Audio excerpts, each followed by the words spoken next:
Au nom du Père, du Fils et du Saint-Esprit, ainsi soit-il. Ne me retiens pas. Je ne suis pas encore allé vers mon Père.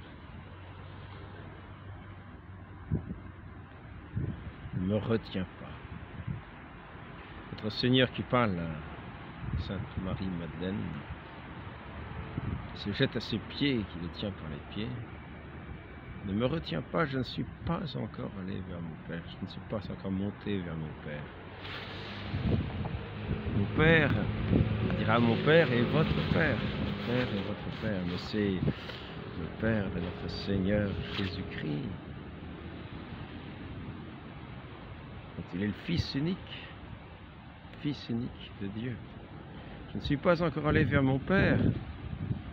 Ne me retiens pas. Parce que nous voulons retenir notre Seigneur tel que nous le connaissons, tel que nous nous connaissons les uns les autres, tel que nous nous faisons une idée les uns des autres, et nous retenons les uns les autres, dans cette idée que nous nous faisons les uns des autres. Il faut nous réjouir de ce que nous allons vers le Père. Cet aller vers le Père passe pour nous par cette mort par laquelle il nous faut passer, par cet abandon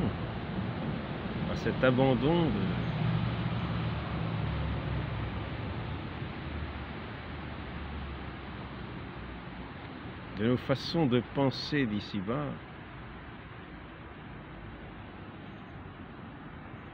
afin de pouvoir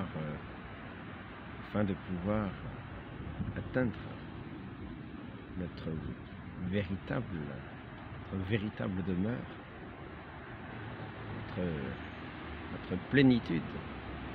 Ne me retiens pas. En me retenant, tu te retiendrais toi-même de connaître mon Père. Donc notre Seigneur n'est pas encore monté au ciel. Il sort du tombeau. Il se fait reconnaître sainte femme.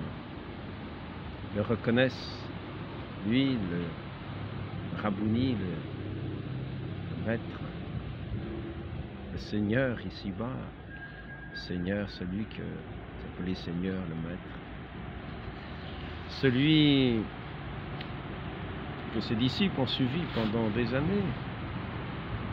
Mais notre Seigneur veut les mener plus loin encore. Il ne s'agit pas de rester aux formes anciennes que l'intelligence veut retenir. Il s'agit d'un abandon. Il s'agit d'un lâcher-prise, de lâcher les pieds de notre Seigneur, de s'abandonner à cet amour de Dieu, sans vouloir le borner dans les limites de nos imaginations, dans les limites de nos intelligences. Notre Seigneur est plus grand que nos intelligences. Notre Seigneur n'est pas borné par nos manières d'être, nos façons d'être, même si nous sommes à son image. Il nous invite à entrer dans sa ressemblance, dans sa connaissance. Il nous invite à entrer pleinement dans sa connaissance. Cette connaissance, elle est pleine et entière lorsque nous allons faire notre demeure auprès de notre Père Céleste. Cette connaissance, c'est notre Seigneur Jésus-Christ. Notre Seigneur Jésus-Christ, mais non pas simplement de cette connaissance toute humaine que nous pouvons avoir. C'est une connaissance qui nous invite à grandir dans un abandon de nous-mêmes, dans cette pure confiance en Dieu. Le monde a crucifié le Seigneur de gloire. Le monde a crucifié celui qui est le Verbe éternel, la sagesse de Dieu. Et notre Seigneur dit, pardonnez-leur, Père, car ils ne savent pas ce qu'ils font.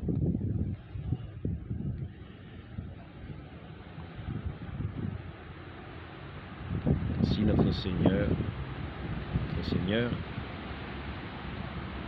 fait un avec son Père, mais dans son humanité aussi, il est appelé à s'élever jusqu'à la droite du Père. Et c'est là que nous dirons qu'il est au-delà de, plus haut que tous les cieux, plus haut que tous les cieux, plus haut que toutes les créatures, plus haut que toutes les créatures célestes, plus haut que tous les cieux, à la droite même, à la droite substantielle de Dieu, à la droite de ce Dieu comme dans son identité divine.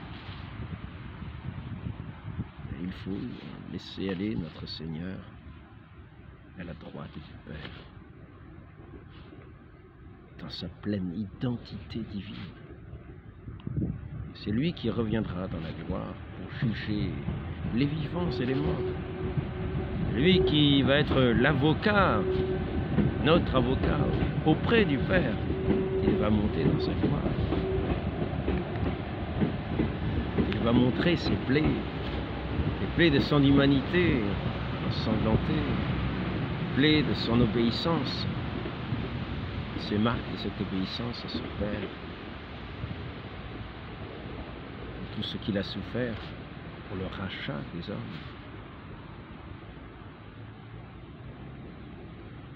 Ne me retiens pas. Je ne suis pas encore monté vers le Père.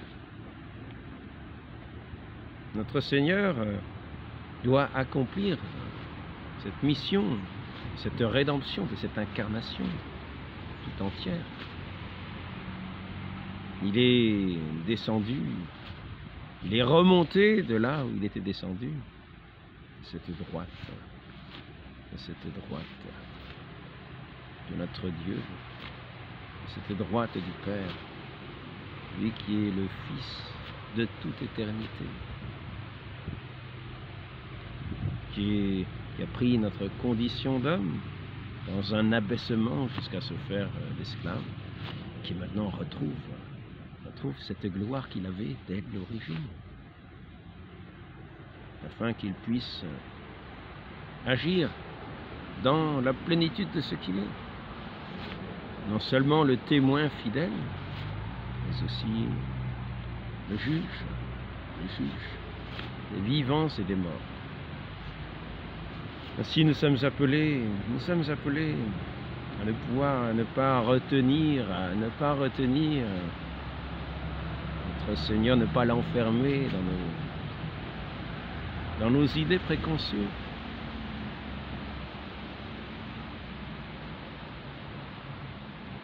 À le laisser accomplir son œuvre, à le laisser accomplir pleinement cette volonté du Père. Lui qui est un avec son Père, un dans la divinité, un dans la volonté, un dans l'amour.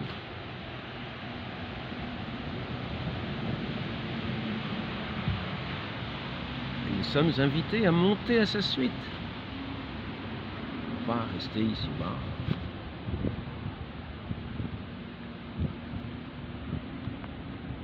Dans toute cette attraction terrestre.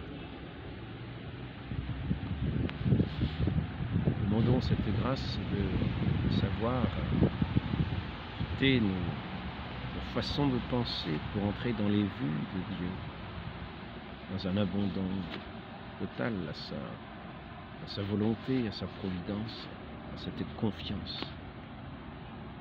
Lui qui est l'avocat, notre avocat auprès de son Père en montrant ses plaies, voyons combien il est aussi l'envoyé de ce Père, le signe de cet amour du Père pour nous, par ses plaies. Il nous montre aussi sur la croix, par l'amour de nous. Il mérite notre confiance, par par ses plaies, il mérite notre foi. Il mérite que nous le suivions. Il mérite que nous l'écoutions. Demandons cette grâce de celle qui est l'orante, de celle qui est la servante, de celle qui a su toujours écouter pour être le fiat, le oui à la volonté divine. Notre Sainte Mère et la Vierge Marie, demandons cette grâce de cet abandon, d'entrer dans cette disposition, d'être totalement abandonné pour suivre notre Seigneur Jésus-Christ, non pas pour le retenir dans nos vies, mais pour le suivre, tous ces chemins, dans toutes ces voies, et de le laisser ainsi aller jusqu'à cette gloire divine, cette gloire du Père éternel, à laquelle nous aurons part aussi. Ainsi soit-il, au nom du Père et du Fils et du Saint-Esprit, ainsi soit-il.